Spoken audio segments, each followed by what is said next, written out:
Yo les potes, yo tout le monde, c'est Isma, j'espère que vous allez bien. On se retrouve aujourd'hui pour une nouvelle vidéo. Dans cette vidéo, on va parler du match OL Monaco. On a perdu 2-0, c'est un peu chaud parce que le match il est incompréhensible.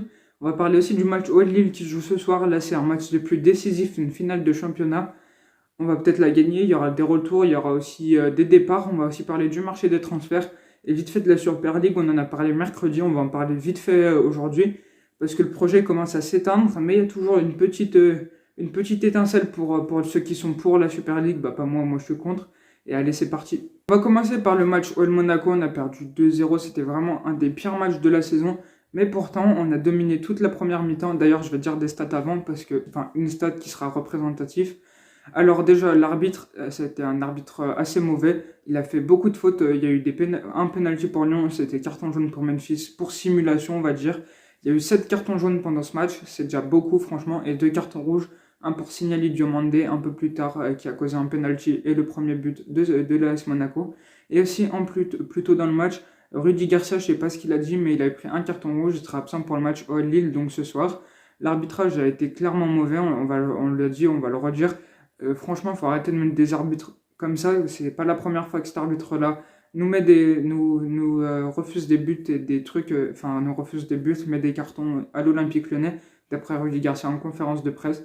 Et clairement, bah, franchement, on méritait en plus. La première mi-temps, on l'a dominé à fond. On a touché 3 fois les montants. Et bah, ça c'est pas rentré, c'était un jour sans. Deuxième mi-temps, Monaco nous met un but sur penalty. Quand on prend un but, on baisse la tête, sachant qu'on joue qu'une mi-temps sur deux dans un match à l'Olympique Lyonnais, ça commence à être connu. Et bah, on prend le deuxième directement après, on est faussé, on arrête de jouer et on perd 2-0. Et du coup, bah, c'est fini la Coupe de France pour nous, il ne nous reste que la Ligue 1. Et si on va pas en Ligue des Champions, c'est une honte. Et franchement, ce serait vraiment une catastrophe. Et du coup, ce qui nous fait parler du match OL Lille, l'arbitre sera François Le Texier. Et c'est plutôt un arbitre correct, on va dire c'est un bon arbitre. Et il fera un bon arbitrage, enfin j'espère. Ça, c'est autre chose. Et du coup, il y a des revenants. D'abord, Kadewere qui est revenu, Ben Lamri qui est revenu et Denayer qui est revenu. Denayer qui n'était pas là au match contre Monaco est là. Et du coup, ce sera vraiment plus serein en défense, on va dire. Ce sera mieux parce que Signali Diomandé, il est bon, il est très bon, c'est un grand espoir de l'OL, mais il est jeune et il lui manque de l'expérience qui fait qu'il a pris un carton rouge sur un pied en l'air qui lui a valu un deuxième carton jaune qui a été donc exclu et qui a causé un penalty. Du coup, Denayer pourra poser la défense avec Marcelo et ce sera peut-être plus serein. Ensuite, Paqueta qui était incertain parce qu'il a pris un coup face à Voland à la première minute de jeu de l'AS Monaco, contre l'AS Monaco qui lui a valu un carton jaune pour Voland. Et donc il sera bien dans le groupe. Est-ce qu'il va être titulaire, ça ce sera plus compliqué, on ne sait pas. Mercredi, il y a eu le retour d'Oussema Aouar, il a joué un quart d'heure. Et peut-être qu'on le verra titulaire soir à la place de Paqueta. Ou déjà c'est un 4-2-3-1 qui est annoncé d'abord. C'est pas sur 4-2-3-1. Donc 4 défenseurs, vous les connaissez. Après les deux, ce sera Thiago Mendes, Cacré ou Guimarães, on saura plus tard. Memphis à gauche, Toko Ekambi à droite. Et un autre milieu, ça pourrait être Paqueta s'il joue, sinon Aouar en 10 en soutien de l'attaquant qui serait Slimani. C'est une bonne compo, ça fait plus tourner qu'un 4-3-3 qu'on a vu pendant 3 quarts de la saison. Et on espère gagner. Ce match va être très compliqué, je suis pas sûr qu'on va le gagner. Si on le gagne, ce serait vraiment un exploit. Et voilà pour ça, on va passer tout de suite aux rumeurs des transferts, parce qu'il y a deux transferts qui sont acquis et ça va rassurer plus d'un supporter. D'abord le premier qui ne rassure pas forcément parce qu'il n'a pas joué, Ben Lamri, qui a joué très peu de minutes avec l'Olympique Lyonnais, qui n'est pas satisfait de son temps de jeu, on comprend. Pourrait partir, il a signé déjà un pré-contrat oral avec le Qatar SC, donc une équipe du Qatar, vous l'aurez deviné. Et du coup, on pense qu'il va partir, c'est presque officiel, mais en tout cas, ça plane dans les têtes de tout le monde.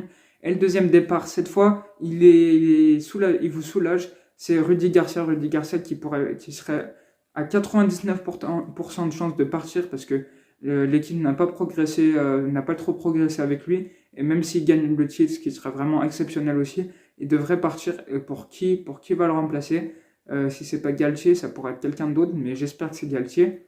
Et du coup, il a des touches aussi en Italie et en Espagne. Et voilà, pour les rumeurs du transfert, ça nous soulage vraiment, ça nous enlève un poids de la tête. Ça va nous faire jouer, je pense, un peu plus libre. Et les supporters pourront supporter plus librement aussi. Sans Uwe Garcia qui va partir à la fin de la saison. Et voilà pour ça, du coup, on va finir avec la Super League. Alors, la Super League, on l'a dit, c'est une ligue semi-fermée qui jouera en deux poules de 10 équipes. Les 4 de premiers se rejoindront pour une phase finale Les 4 des 2 premiers poules se rejoindront pour une phase finale. On verra tous les clubs, sauf 3 clubs, la Juventus, le Barça et le Real Madrid, sont sortis de ce projet. Et du coup, l'UEFA, Alexander Seferin, menace les 3 équipes de ne plus jouer la Ligue des Champions l'année prochaine, même s'ils ne jouent pas la Super League, parce qu'à 3, ils ne peuvent pas la jouer. Et ils sont dans le projet, mais ils vont pas la jouer parce qu'ils sont 3 clubs. Et du coup, ils veulent reporter ça aux saisons futures avec d'autres clubs, avec de nouvelles personnes, ou reconvaincre les gens qui sont partis. Et du coup, heureusement que les supporters ont fait pression sur leur club pour qu'ils partent. Tous les clubs de l'Angleterre d'abord sont partis, d'abord Manchester City et Chelsea. Milan a suivi, l'Inter aussi. Et voilà pour ça. Et du coup, Naples aussi aurait pu aller dans cette Super League, ils ont refusé. Heureusement que le projet va arrêter parce que c'était la fin du foot. Et voilà pour ça. Et du coup, Lille, on va jouer contre ce soir et vous aurez le résumé, l'analyse mercredi. J'espère que vous avez kiffé la vidéo. Si c'est le cas, n'hésitez pas à liker, à commenter et à vous abonner. Ciao, ciao.